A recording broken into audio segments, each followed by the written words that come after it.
আসসালামু আলাইকুম এভরিওয়ান, সকলকে পড়ালেখার ম্যারাথন ক্লাসে স্বাগত জানাচ্ছি। আজকে অ্যাকাউন্টিং ম্যারাথন ক্লাসের নাম্বার 3 চলছে। আজকের ক্লাসে খুবই গুরুত্বপূর্ণ একটি চ্যাপ্টার আর্থিক বিবরণী নিয়ে ডিসকাস করবো ইনশাল্লাহ। আজকের ক্লাসটা আমাদের জন্য অনেক অনেক অনেক বেশি ইম্পর্ট্যান্ট, কারণ আমরা সকলে আর্থিক বিবরণীতে ভয় পাই। আজকে যতটুকু সম্ভব, যতটুকু আমাদের পক্ষে পসিবল, আর্থিক বিবরণী যে ভয়গুলো আছে সবগুলো কাটানোর চেষ্টা করবে ইনশাআল্লাহ। সো যারা যারা ক্লাসে আছেন একটু কাইন্ডলি জানাবেন সব কিছু ঠিকঠাক আছে কিনা এবং আমাকে ঠিকঠাক করে দেখা যাচ্ছে কিনা। আমরা আজকে আর্থিক বিবরণী নিয়ে আমাদের যে ভয়ভীতিগুলো আছে প্রত্যেকটা জিনিস একদম ওয়ান বাই ওয়ান ক্লিয়ার করার চেষ্টা করবো ইনশাল্লাহ। আমাদের কাছে গুরুত্বপূর্ণ সমন্বয় আছে, তারপর আমাদের এমসিকিউ আছে, সিকিউ আছে, কিভাবে ইজিলি এই চ্যাপ্টারের ম্যাথগুলো আমরা শেষ করতে পারি সেই বিষয়গুলো আজকের ক্লাসে ইনশাল্লাহ ডিসকাস করব।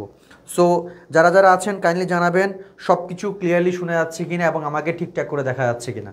আপনাদের কাছে আমার একটা হাম্বল রিকোয়েস্ট, প্রত্যেকে ক্লাসে একদম শুরু থেকে শেষ পর্যন্ত থাকবেন এবং প্রত্যেকে ক্লাসটা আপনার ফেসবুক ওয়ালে শেয়ার করে দেন এবং প্রত্যেকে ফ্রেন্ডদেরকে মেনশন করে দেন, সো দ্যাট আপনার ফ্রেন্ডরাও যাতে করে ক্লাসটা আপনার সাথে একসাথে করতে পারে।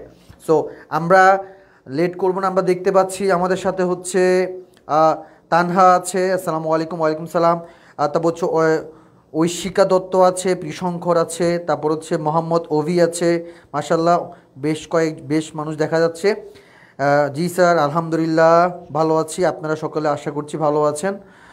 চিন্তার কোনো বিষয় নেই ইনশাল্লাহ। আজকে আমরা আর্থিক বিবরণী অবশ্যই খুব ভালো করে পড়ানোর চেষ্টা করব। আচ্ছা, যারা যারা ক্লাসে আছেন সকলকে আমি আগে আর্থিক বিবরণী কিছু গুরুত্বপূর্ণ এমসিকিউ দিয়ে আমি আগে শুরু করি, কারণ এখান থেকে মিনিমাম 5 থেকে 6টা এমসিকিউ আসবে, কেমন? ওকে, সো প্রথমে আমরা আর্থিক বিবরণীর কিছু গুরুত্বপূর্ণ এমসিকিউ যেগুলো আমাদের অবশ্যই কাজে লাগবে সেই জিনিসগুলো দিয়ে শুরু করবো ইনশাআল্লাহ। সো প্রত্যেকে দেরি না করে দ্রুত খাতা কলম নিয়ে বসে যান। আজকে আর্থিক বিবরণী থেকে যত প্রকার এমসিকিউ আসতে পারে, যে প্যাটার্ন থেকে এমসিকিউ আসতে পারে সবগুলো ইনশাআল্লাহ শেষ করব। ওকে, সো নন্দী বলছে কেমন ভাই? আলহামদুলিল্লাহ। তারপর আফরিন বিনতে সেলিম, আসসালামু আলাইকুম। নীরব জয়েন করেছে, সুরাত ইন্ডিয়া জয়েন করেছে, ভেরি গুড, অনেকে জয়েন করেছে মাশাল্লাহ। সো প্রত্যেকে কাইন্ডলি আমরা ফ্রেন্ডদেরকে মেনশন করে দিই এবং শেয়ার করে দিই। ওকে, সো দেখেন স্যার, আমরা প্রথমে আর্থিক বিবরণী দেখেন এমসিকিউ থেকে আমরা বোর্ড যেন না হয়, প্রথমে এমসিকিউ দিয়ে শুরু করব, এরপরে আমরা সমন্বয় জাবেদা ডিসকাস করব, এরপর আমরা এমসিকিউতে আবার আসবো, এরপর আমরা সিকিউ প্র্যাকটিস করব। সো যতটুকু সম্ভব আমরা কম সময়ের মধ্যে যা যা করা দরকার সব কিছু করবো। তো আসেন দেখবেন, আমরা প্রথমে দেখবো আর্থিক বিবরণী থেকে কোন টাইপের এমসিকিউগুলো সবচেয়ে বেশি আসে। আচ্ছা, আমি আপনাদেরকে একটু করে এখানে কয়েকটা জিনিস বলি, সেটা বা খেয়াল করেন ভালো করে। স্যার দেখেন, এখানের মধ্যে আমাদের মধ্যে যা যা আসতে পারে এমসিকিউর মধ্যে, সেটা দেখেন আমাদেরকে ক্রয় নির্ণয় করতে বলতে পারে, ক্রয়। এরপরে আমাদেরকে সমাপনী মজুদ পণ্যের মূল্য বের করতে বলবে, আমি দেখাবো একটু পরে, কেমন? এরপর আমাদেরকে বিক্রিত পণ্যের ব্যয় বের করতে বলতে পারে, বিক্রিত পণ্যের ব্যয় বের করতে বলতে পারে। হ্যাঁ, এরপর স্যার দেখেন লাভের হার রিলেটেড প্রবলেম। লাভের হার মানে মুনাফার হার দেওয়া আছে একটার উপর আরেকটার উপর বের করতে হবে, এরকম সমস্যা বলতে পারে। এরপর বিলম্বিত বিজ্ঞাপন এবং অবলোপন, এই বিষয়গুলো থেকে আমাদের কি করতে পারে, আমাদের প্রশ্ন করতে পারে, কেমন? সো এখন যারা যারা আছেন, নুসরাত জাহান জয়েন করেছে, তা হুমায়রা জয়েন করেছে, মাশাআল্লাহ অনেকে জয়েন করেছে, সবাইকে ধন্যবাদ ক্লাসে জয়েন করার জন্য। দেখতে পাচ্ছি অনেকে হুমায়রা মেনশন করেছে, ভেরি গুড স্যার। নীরব যে মেনশন করেছে, ভেরি গুড আপনাদের সবাইকে যারা যারা মেনশন করছেন। সো আসেন তাহলে আমরা স্যার একটু দেখি এখানে ক্রয়। আমরা এখন দেখবো প্রথম এমসিকিউ আমাদের জন্য কি অপেক্ষা করছে, একটু খেয়াল করেন সবাই ভালো করে।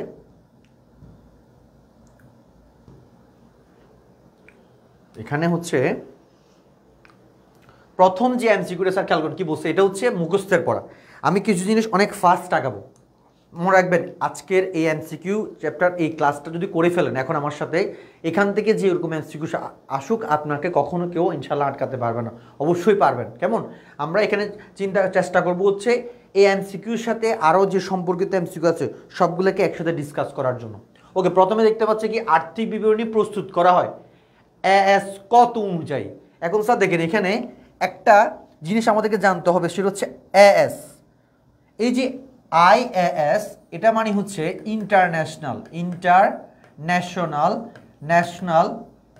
National accounting standard. এটা একটু লিখে নেন কেমন, অ্যাকাউন্টিং স্ট্যান্ডার্ড। ওকে, তাহলে আইএএস এর পূর্ণরূপ কি? International accounting standard. তো এটা আমাদের প্রথমে জানতে হবে। এরপরে স্যার খেয়াল করেন ভালো করে, প্রথমটার অ্যান্সার কী হবে একটু বলুন তো। প্রথমটার অ্যান্সার হবে কি আইএএস 1 অনুযায়ী। তাহলে আর্থিক বিবরণী প্রস্তুত করা হয় আইএএস কোনটা অনুযায়ী? আইএএস 1 অনুযায়ী। এরপরে কি বলছে স্যার ভালো করে খেয়াল করেন, আইএএস 1 অনুযায়ী আর্থিক বিবরণী অংশ কয়টি স্যার? আর্থিক বিবরণী অংশ হচ্ছে স্যার 5টা। কয়টা বলুন তো? 5টা। কয়টা বলুন তো? 2 নম্বরের অ্যান্সার কী হবে? 2 নম্বরের অ্যান্সার হবে কয়টা? 5টা। কি কি আমি একটু করে মুখে বলে দিই স্যার। প্রথম হচ্ছে আয় বিবরণী, আর্থিক অবস্থা বিবরণী, মালিকানা সত্ত্ব বিবরণী, নগদ প্রবাহ বিবরণী, এরপর হচ্ছে খসড়া বা নোট। এই 5টা। তাহলে আর্থিক বিবরণীর অংশ কয়টা স্যার বলুন তো? 5টা। কি কি? আয় বিবরণী, আর্থিক অবস্থা বিবরণী, মালিকানা সত্ত্ব বিবরণী, নগদ প্রবাহ বিবরণী, এরপর হচ্ছে খসড়া। এই 5টা হচ্ছে আয় অনুসারে আর্থিক বিবরণীর অংশ। কেমন? আচ্ছা, এরপরে স্যার কি বলছে দেখেন তো। এরপরে কি বলছে এখানে? বিশদ আয় বিবরণীর মূল উদ্দেশ্য কোনটা একটু বলুন তো। 3 নম্বরে দেখি তো আপনারা কি করতে পারেন অ্যান্সার। 3 নম্বরে অ্যান্সার কি হবে? ওকে, আজকের ক্লাসের শেষে সবগুলো পিডিএফ ইনশাল্লাহ দিয়ে দিব, কোনো টেনশন করেন না। ওকে ওকে, সবগুলো। তাহলে স্যার বলুন 3 নম্বরে অ্যান্সার। অনেকে এখনও 3তে পড়ে আছে স্যার, 3তে পড়ে থাকলে হবে না, আমরা এখানে অনেকগুলো জিনিস পড়বো ইনশাল্লাহ। সবাই দ্রুত হচ্ছে একটু বলেন 3 নম্বরের অ্যান্সার কী হবে? 3 নম্বরের অ্যান্সার কী হবে? 3 নম্বরের অ্যান্সার কী হবে? দ্রুত 3 নম্বর অ্যান্সার কী হবে বলুন তো? নিট আয় বা নিট ক্ষতি। ভেরি গুড, 3B হবে। ভেরি গুড স্টুডেন্ট যুক্ত দিয়েছে, নুরি উত্তর দিয়েছে, তারপর নীরব উত্তর দিয়েছে। মাশাল্লাহ, সবাইকে ধন্যবাদ যারা অ্যান্সার দিচ্ছেন। সবাই অ্যান্সার দিবেন স্যার, সবাই আশা করি ভালো কিছু শিখবেন। এরপরে স্যার দেখেন আমরা দেখতে পাচ্ছি কি আছে দেখেন তো। এরপর হচ্ছে এখানে কি আছে? এই যে আমরা এখানে একটা জিনিস পেলাম, সবাই একটু হোল্ড করেন, ভালো করে একটু হোল্ড করেন। আমি এখানে কি দেখতে পাচ্ছি? নিচের উদ্দীপকের আলোকে। এটা board question, Dinajpur board. Sir আমরা এখানে কয়েকটা এমসিকিউ যদি প্র্যাকটিস করতে পারি পরীক্ষায়, আমরা পারবো ইনশাল্লাহ, সব কিছু ক্লিয়ার হয়ে যাবে। বিজ্ঞাপন খরচ প্রধান 40,000 টাকা। ওকে, বিনামূল্যে পণ্য বিতরণ 5,000 টাকা। মোট বিজ্ঞাপন খরচের 3/1 অংশ অবলোপন করো। এটা হচ্ছে আমাদের উদ্দীপক। আমাদেরকে এখানে কি বলছে দেখেন তো। এই যেখানে কি বলছে একটু দেখেন, কি বলছে? বিলম্বিত বিজ্ঞাপন খরচের পরিমাণ নির্ণয় করো। বিলম্বিত বিজ্ঞাপন খরচের পরিমাণ নির্ণয় করো। স্যার একটা জিনিস ভালো করে মাথায় রাখবেন, সেটা হচ্ছে একটু দেখেন, সবাইকে আমি একটু করে বলি। এই যে বিজ্ঞাপনের যে ব্যাপারটা, এটা এখন পড়াচ্ছি আমাদের হচ্ছে সমন্বয় ক্লিয়ার হয়ে যাবে। মনে রাখবেন বিজ্ঞাপনের 2টা অংশ, একটু সবাই খেয়াল রাখবেন। বিজ্ঞাপনের কয়টা অংশ পায় দেখেন তো? বিজ্ঞাপনের 2টা অংশ। কেমন? বিজ্ঞাপনের 2টা অংশ। একটা হচ্ছে অবলোপন, কি? একটা হচ্ছে অবলোপন, আর একটা হচ্ছে কি? বিলম্বিত। মনে থাকবে? তাহলে বিজ্ঞাপনের কয়টা অংশ? 2টা। অবলোপন হচ্ছে চলতি বছরের খরচ। অবলোপন কি বলুন তো? চলতি বছরের খরচ। আর বিলম্বিত যেটা পরবর্তী বছরের জন্য। তাহলে এটা হচ্ছে আমার জন্য কি? সম্পদ। এটা কি বলুন তো? সম্পদ। আর এটা কোন ধরনের সম্পদ? এটা হচ্ছে অলিক সম্পদ বা অবাস্তব সম্পদ। এক কথা এটা সম্পদে বসবে। তাহলে বিজ্ঞাপনের যে অবলোপনের যে অংশটা, এটা হচ্ছে খরচের অংশ। আর এটা হচ্ছে কিসের অংশ বলুন তো? বিলম্বিত বিজ্ঞাপন। এটা কিসের অংশ? এটা হচ্ছে সম্পদের অংশ। তাহলে আমাদের বিজ্ঞাপন যেটা দেওয়া থাকবে সেটা 2 ভাগে বিভক্ত থাকবে। একটা যাবে অবলোপনে, আর একটা যাবে কোথায়? বিলম্বিত এর মধ্যে। মনে থাকবে স্যার? তাহলে বিজ্ঞাপনের কয়টা অংশ? 2টা। একটা হচ্ছে অবলোপন, একটা হচ্ছে বিলম্বিত। এই যে খরচের যে অংশটা, এটা আয় বিবরণীতে বসে। আর কি এটা কোথায় বসে? আয় বিবরণীতে। আর এটার কাজ হয় কোথায়? আর্থিক অবস্থার বিবরণীতে। সবাই কি বুঝতে পারছেন নাকি বলুন তো? বুঝে গেছে? বুঝে গেছে স্যার? বলুন তো বুঝছেন কিনা? ওকে, ডান। স্যার এবার আমরা এখানে একটু আসি, আবার কি বলছে এখানে দেখেন, বিজ্ঞাপন খরচ হচ্ছে 40,000 টাকা, বিনামূল্যে পণ্য বিতরণ। আমরা জানি বিনামূল্যে পণ্য বিতরণ এটাও বিজ্ঞাপনের অংশ, তাহলে 40 যোগ 5 কত হবে? 45,000 টাকা।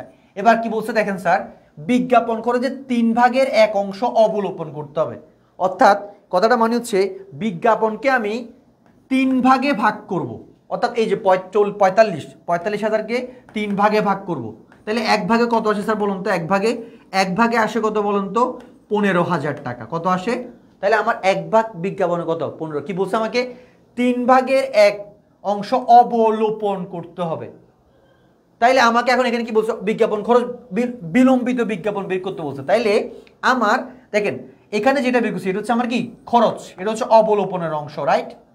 তাইলে 3 ভাগের 1 অংশ যদি আমার 3 ভাগের 1 অংশ যদি কি হয় স্যার? অবলোপন হয়, তাইলে 3 ভাগের 2 অংশ হচ্ছে কি বলুন তো? 2 অংশ হচ্ছে কি?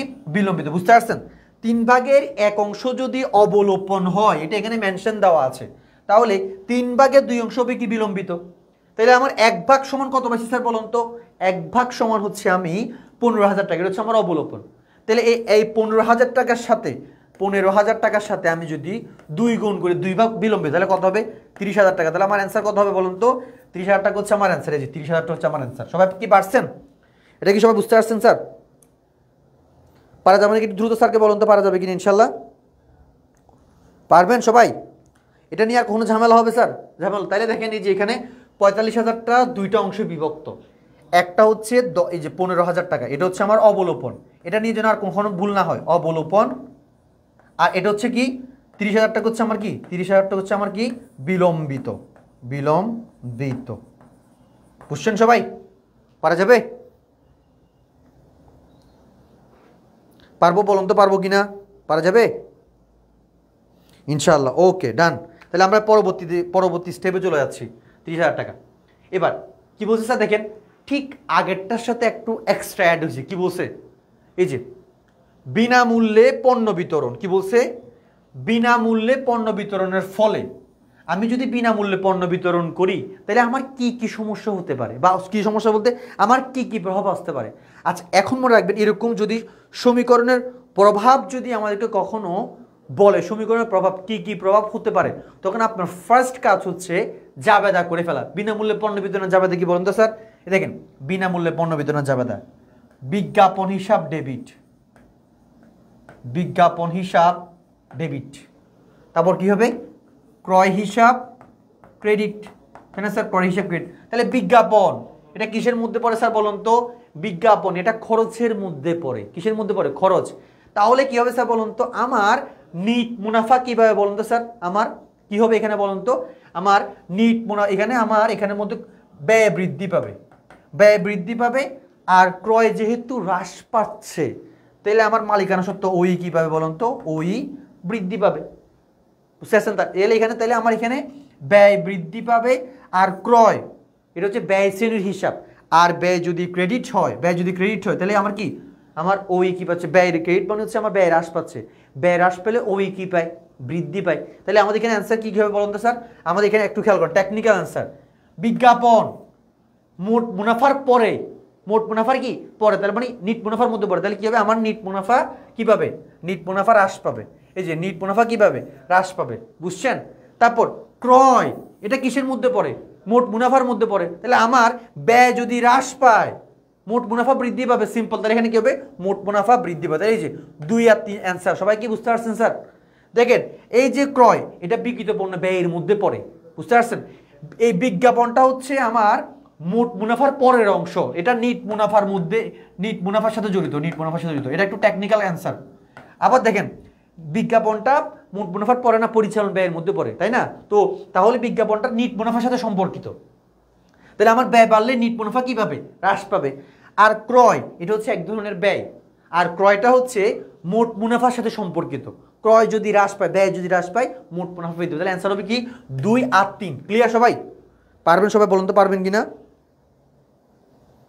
পারা যাবে নাকি? একটু স্যারকে বলেন, দ্রুত বলেন পারবেন কিনা। ক্লিয়ার? পারা যাবে স্যার? বলুন তো পারবেন কিনা এটা? অ্যান্সার কোনটা হবে বলুন তো? এটা হবে 2 আর 3। ক্লিয়ার?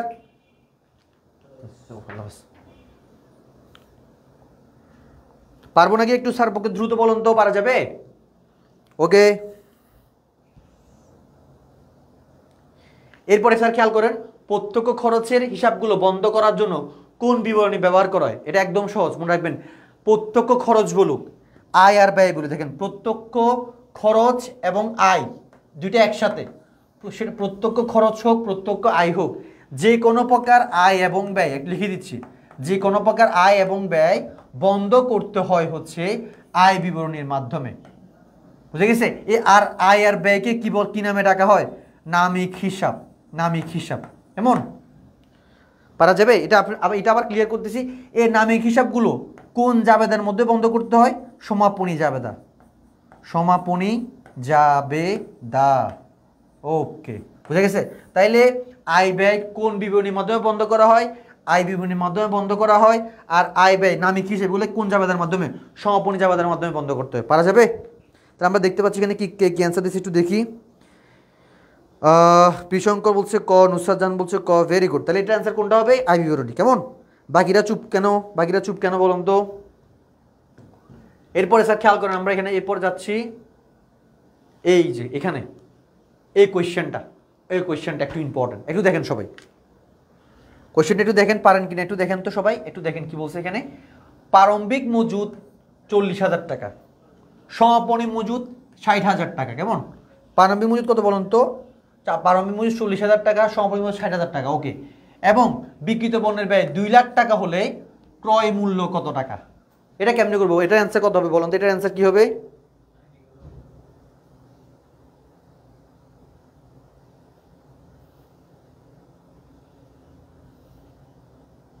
এটার অ্যান্সার কত হবে একটু দ্রুত বলেন।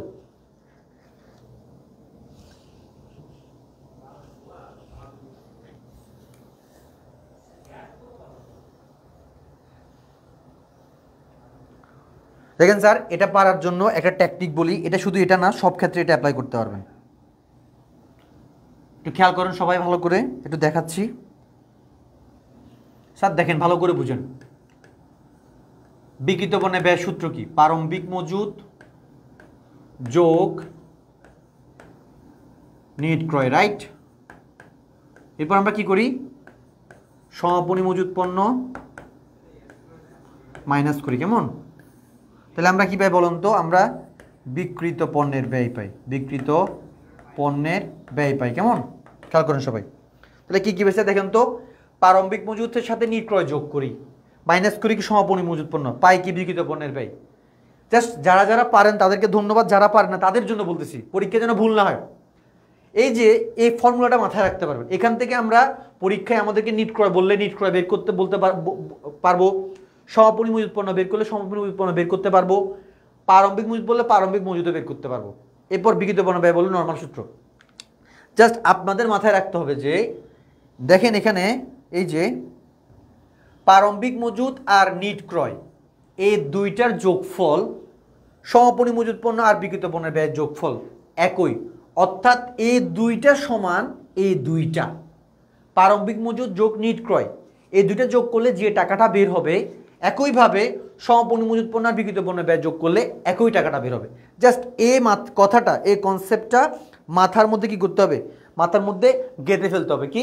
প্রারম্ভিক মজুদ আর নিট ক্রয় যোগফল সমাপনী মজুদ পণ্য আর বিক্রিত পণ্যের ব্যয়ের যোগফলের একই। স্যার দেখেন, আমাদেরকে যদি স্যার দেখেন নিট ক্রয় বের করতে বলে, তাহলে আমরা কি করবো জানেন? যা সমাপনী মজুদ পণ্য আর বিক্রিত পণ্যের ব্যয়, এই দুইটার টাকা যোগ করব, করে প্রারম্ভিক মজুদটা কি করব? মাইনাস করব। করলে কি পাবো বলুন তো? নিট ক্রয়ের টাকাটা পেয়ে যাব। আবার কখনো যদি মনে করেন যে সমাপনী মজুদ পণ্য বের করতে বলছে, তখন কি করব? তখন প্রারম্ভিক মজুদ আর নিট ক্রয় এই দুইটা যোগ করব, করে তার যোগফল থেকে মাইনাস করব হচ্ছে বিক্রিত পণ্যের ব্যয়, তখন আমরা সমাপনী মজুদ পণ্য পেয়ে যাব। বুঝছেন সবাই? আবার একইভাবে যদি প্রারম্ভিক মজুদ বের করতে বলে, তখন নিচের দুইটা যোগ করব, নিচের দুইটা যোগ করে উপরেটা মাইনাস, একই যে যেটা দেওয়া থাকবে সেটা মাইনাস করলে প্রারম্ভিক মজুদ পেয়ে যাব। সবাই কি এইটুকু কনসেপ্ট ক্লিয়ার হচ্ছে নাকি? একটু স্যারকে বলুন তো, ক্লিয়ার হচ্ছে সবার? সবাইকে ক্লিয়ার হচ্ছে নাকি? একটু স্যারকে বলুন তো ভাই, ক্লিয়ার হয়েছেন? দেখেন এখন আমরা একটু করি এটা, দেখেন সবাই ভালো করে বুঝেন এটা। দেখেন এখানে কি বলছে, দেখেন প্রারম্ভিক মজুদ কত টাকা বলুন তো? আমাদের এখানে কি বলছে? সমাপনী মজুদ পণ্য কত টাকা? 60,000 টাকা। দেখেন সমাপনী মজুদ সমাপনী মজুদ, মজুদ 60,000 টাকা। কেমন? বিক্রিত পণ্যের ব্যয় কত? 2 লাখ। বিক্রিত পণ্যের ব্যয় কয় লাখ টাকা? 2 লাখ টাকা। ব্যাস, দুইটা অ্যাড করেন, করলে কত হবে? 2,60,000 টাকা। কেমন? আমাদেরকে বের করতে হবে কি? ক্রয়। তাহলে উপরেরটা মাইনাস করবো। উপরেরটা কত বলো? প্রারম্ভিক 40,000 টাকা মাইনাস প্রারম্ভিক মজুদ কত বলেন তো? 40,000 টাকা। 40,000 টাকা। ব্যাস, তাহলে কত হবে? 2,20,000 হচ্ছে আমার কি বিক্রিত পণ্যের ব্যয়। এটা হচ্ছে কি বিক্রিত পণ্যের, এটা হচ্ছে আমার কি ক্রয় মূল্য।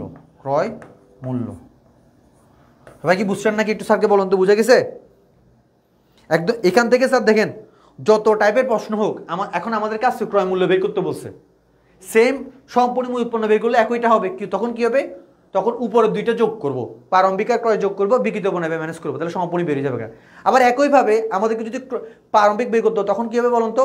বিক্রিত পণ্য ব্যয়ের সাথে সমাপনী যোগ করব, করে ক্রয়টা মাইনাস করলে প্রারম্ভিকটা পেয়ে যাবো। ক্লিয়ার কিনা বলুন তো একটু? 100% ক্লিয়ার স্যার? পারা যাবে এখান থেকে?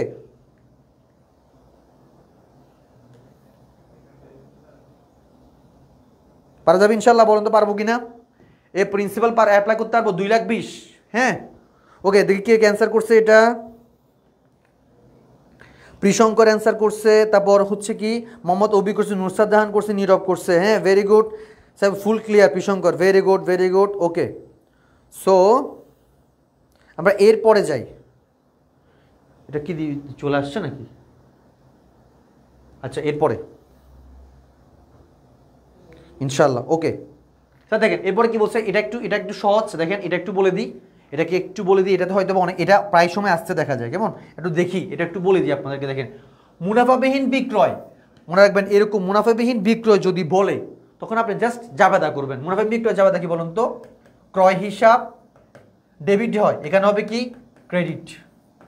আর বিক্রয় হিসাব ক্রেডিট হয় না, বিক্রয় হিসাব হবে কি ডেবিট। ব্যাস, বিক্রয় হিসাব ডেবিট, ক্রয় হিসাব ক্রেডিট, সিম্পল। এবার দেখেন স্যার, ক্রয় হচ্ছে ব্যয় শ্রেণীর হিসাব, তাহলে ব্যয়টা ডেবিট হলে বৃদ্ধি।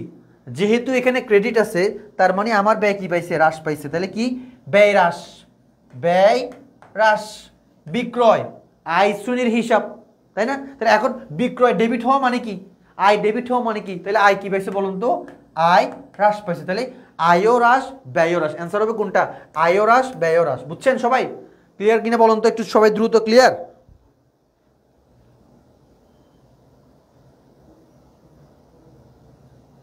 ওকে স্যার, ডান। এবার হচ্ছে আমরা এখানে, এরপর আমরা হচ্ছে পরবর্তীতে অ্যান্সার চলে যাই, দ্রুত করতে হবে। কেমন? এরপরে স্যার এখানে দেখেন, এগুলো একদম সহজ, একটু খেয়াল করেন ভালো করে, এগুলো পারবেন আপনারা। আরে আমিল অগ্রিম বেতনের পরিমাণ 15,000 টাকা, ভালো কথা। বছর শেষে সমন্বয়ে অগ্রিম বেতন 5,000 টাকা। আয় বিবরণীতে বেতন খরচ কত টাকা? একদম সহজ না? বছরের শুরুতে 15,000 টাকা ছিল, বাট এখন বছরের শেষে গিয়ে সমন্বয় বলতেছে কয় হাজার টাকা আছে? জাস্ট 5,000 টাকা আছে। তার মানে বাকিগুলো খরচে রূপান্তর হয়েছে। 15,000 টাকা আমার অগ্রিম বেতন ছিল, সেটা এখন 5,000 টাকা কনভার্ট। তার মানে বাকিগুলো কোথায়? খরচ হয়ে গেছে। তাহলে বাকি খরচ কত বলুন তো? 10,000 টাকা। কেমন? আচ্ছা,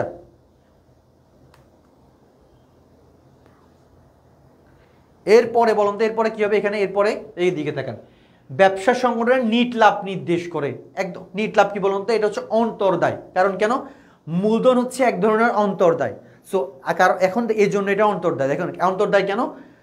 নিট লাভটা কার সাথে অ্যাড হয়? নিট লাভটা মূলধনের সাথে অ্যাড হয়। আর মূলধন যদি বৃদ্ধি পায়, নিট লাভের কারণে মূলধন বৃদ্ধি পাচ্ছে, তার মানে আমার অন্তর্দায় বাড়তেছে। তাহলে ব্যবসা সংগঠনের নিট লাভ কাকে নির্দেশ করে? অন্তর্দায়কে। তাহলে মূলধনটাও অন্তর্দায়, নিট লাভটাও অন্তর্দায়। কেমন? পারা যাবে? হ্যাঁ, অবশ্যই ম্যাথ করাবো স্যার, সমন্বয় করাবো, অবশ্যই করাবো। আমরা আর কয়েকটা এমসিকিউ করা এরপরে যাচ্ছি, কেমন? আর কয়েকটা এমসিকিউ করা এরপরে যাচ্ছি। এরপরে আমরা এমসিকিউতে আবার আসবো। আপনারা চলে যায় না। কেমন? এবার দেখেন, রেওয়ামিল ভ্যাট সহ ক্রয় 2,87,000 টাকা, ক্রয় ফেরত 7,000 টাকা দেওয়া আছে। ক্রয় ভ্যাটের পরিমাণ কত? পারবেন না? একদম সহজ। তাহলে কি করতে হবে বলুন তো? এই যে 2,87,000 ভ্যাট সহ ক্রয়, মনে রাখবেন ভ্যাট সহ বলছে, তার মানে এটা ফর্মুলা কীভাবে বলুন তো? ফর্মুলা হবে 15/115, তাই না? ভ্যাট সহ বলছে এই জন্য। ওকে, তাহলে মানলাম। এরপরে স্যার দেখেন 2,87,000 টাকা, এটা ডিরেক্ট বসানো যাবে না। কারণ কেন? আমরা ভ্যাট সবসময় নিট ক্রয়ের উপর ধরবো। বিক্রয়ও সেম, বিক্রয়ের ক্ষেত্রেও সেম। তাহলে আমাকে আগে কি করতে হবে, 2,87,000 থেকে আগে ফেরত 7,000 টাকা এটা মাইনাস করতে হবে। তাহলে 2,87,000 মাইনাস 7 তাহলে কত হবে 2,80,000। তাহলে আমি ভ্যাট ধরবো কিসের উপর, 2,80,000 উপর ভ্যাট ধরবো। ব্যাস কত আসে দেখেন তো, 2,80,000 উপর ভ্যাট করলে কত হয়, 2,80,000 ইন্টু কত ডিভাইড 115 ইন্টু 15, 36,521, 36,522। এই যে খ নাম্বারটা পার্সেন্ট সবাই, 11 নম্বর পার্সেন্ট সবাই বলেন তো পার্সেন্ট কিনা।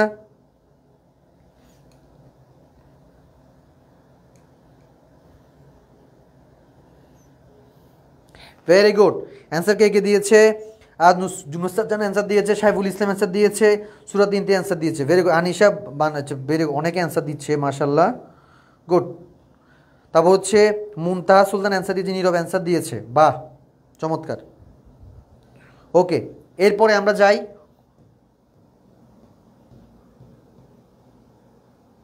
স্যার এটাও সেম, এখানে একটু ঝামেলা আছে, ঝামেলাটাকে একটু বলি। দেখেন কি বলছে, ধারে ক্রয় 2 লাখ টাকা, একটু বলে দিচ্ছি, কারবারি বাট্টা 10%, ভ্যাট 15%, দেখছেন ভ্যাট 15%, প্রদয় ভ্যাট কত টাকা, এটাতে একটু ঝামেলা আছে। কি ঝামেলা জানেন,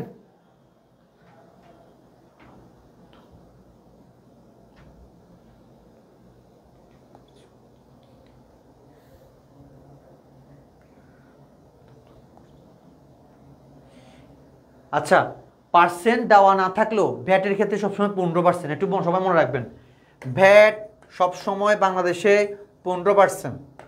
বাংলাদেশে VAT, value added tax, VAT নিয়ে কয়েকটা কথা বলি।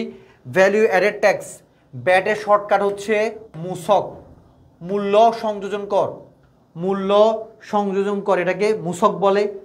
ফুল মিনিং হচ্ছে মূল্য সংযোজন কর, শর্টকাটে মূসক বলে, ইংরেজিতে বলে হচ্ছে ভ্যাট, ভ্যালিউ অ্যাডেড ট্যাক্স। আর এটার আইন বাংলাদেশে কখনো জানেন, এটার আইন কখন হয়, 1991 সালের 1 জুলাই, এটা মাথায় রাখবেন, 1991 সালের 1 জুলাই এটা নির্ধারণ করা, এটা সবাই একটু মনে রাখবেন, এটা এমসিকিউতে আসতে পারে।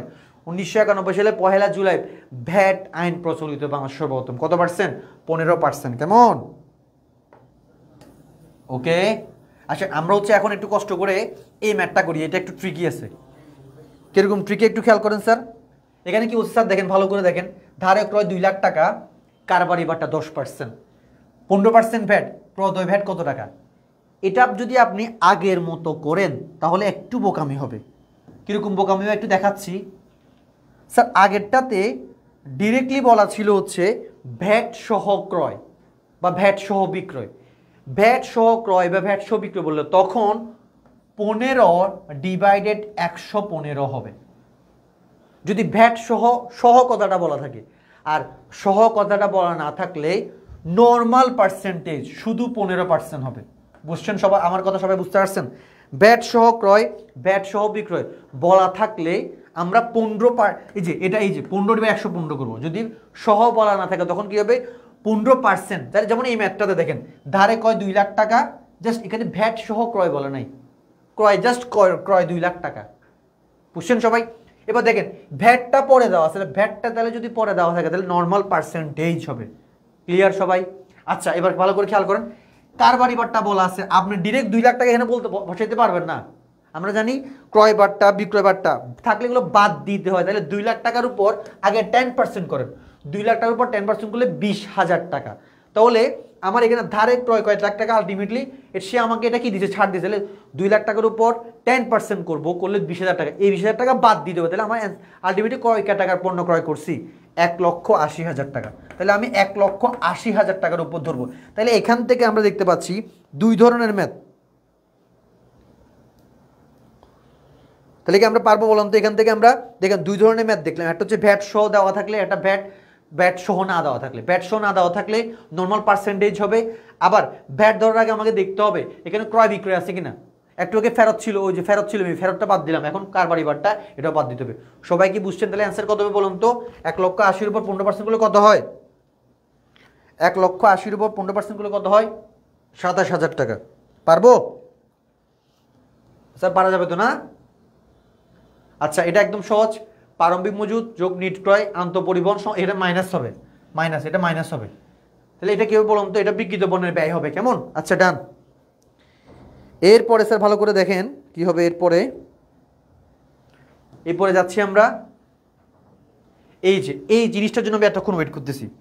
এই কনসেপ্টটা বোঝানোর পরে আমরা সরাসরি সমন্বয়ে চলে যাবো, ম্যাথে চলে যাবো। একটু সবাই হোল্ড করেন, একটু সবার কাছে আমার একটা বিনীত অনুরোধ, এটা আমরা অনেকে পারি না, এটা আমাদেরকে অনেক পেইন দিবে। একটু খেয়াল করুন কি বলছে, বিক্রিত পণ্যের ব্যয় 40,000 টাকা, মুনাফার হার ব্যয়ের উপর 25% হলে বিক্রয় মূল্য কত টাকা? এই জিনিসটা আমি একটু বুঝতে যাচ্ছি। এটা তো অনেকে আটকাবেন, কেমন? অনেকে হয়তো মৌখিক নিয়মে করবেন, বাট আমি আগে কিছু কনসেপ্ট বুঝাই, ভালো করে বুঝেন। এটা ক্লিয়ার হলে আপনার অনেকগুলো ম্যাথ কাভার হয়ে যাবে। সবাই মনোযোগ দেন একটু, কেমন? স্যার দেখেন, আমাকে আপনাকে বুঝতে হবে আগে, দেখেন ভালো করে, বিক্রয় থেকে বিক্রিত পণ্যের ব্যয়, বিক্রিত পণ্যের ব্যয় যদি মাইনাস করি তাহলে কি বের হয় বলুন তো? মোট লাভ বের হয়, রাইট? মোট লাভ। তাহলে স্যার বলুন তো, বিক্রয় থেকে বিক্রিত পণ্যের ব্যয় বাদ দিলে কি বের হয়? মোট লাভ বের হয়। তার মানে এই যে বিক্রয়, এই বিক্রয়ের মধ্যে বিক্রিত পণ্যের ব্যয় এবং মোট লাভ এই দুইটাই আছে। তার মানে এই দুইটা জিনিস, এই দুইটা যোগফল কার সমান? বিক্রয়ের সমান। তাহলে কি বিক্রিত পণ্যের ব্যয় যোগ মোট লাভ, এই দুইটা যোগ করলে কি পাওয়া যাবে বলুন তো? বিক্রয় পাওয়া যাবে। তাহলে আমাদেরকে সূত্র পেতে পারি, বিক্রয় থেকে বিক্রিত পণ্যের ব্যয় মাইনাস করলে কি পাওয়া যায়? মোট লাভ পাই। সেম একইভাবে বিক্রয় থেকে মোট লাভ মাইনাস করলে কি পাওয়া যাবে বলুন তো? বিক্রিত পণ্যের ব্যয়। তাহলে এখন আমাদেরকে এই ম্যাথে কি বলছে? আমাদেরকে বিক্রয় বের করতে বলছে, রাইট? তাহলে আমরা এই দুটো যোগ করব, বিক্রিত পণ্যের ব্যয় আর মোট লাভ যোগ করলে আমরা কি পাবো? বিক্রয়। এটা কি বুঝছেন সবাই? তাহলে বিক্রিত পণ্যের ব্যয় আর মোট লাভের যোগফল কার সমান? বিক্রয়ের সমান। এর সাথে বলুন তো, বিক্রিত পণ্যের ব্যয় আর মোট লাভের যোগফল কার সমান বলুন তো? বিক্রয়ের সমান। সমান বুঝছেন কিনা সবাই? দ্রুত বলেন।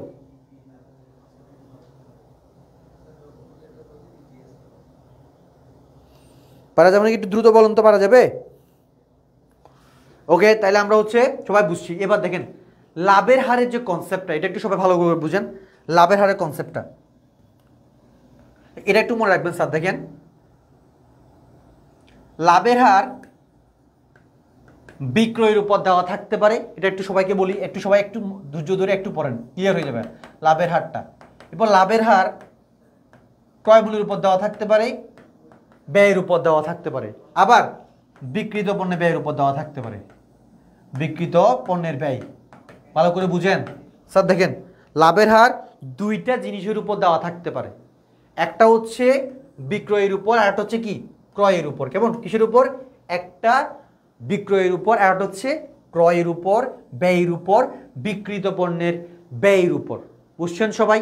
আচ্ছা, এবার দেখেন স্যার, আমাদের এটা বের করার জন্য আমাদের কি করতে হবে? Markup margin. দেখেন, বিক্রয়ের উপর বের করতে ইউজ করতে হবে কি? Mark up.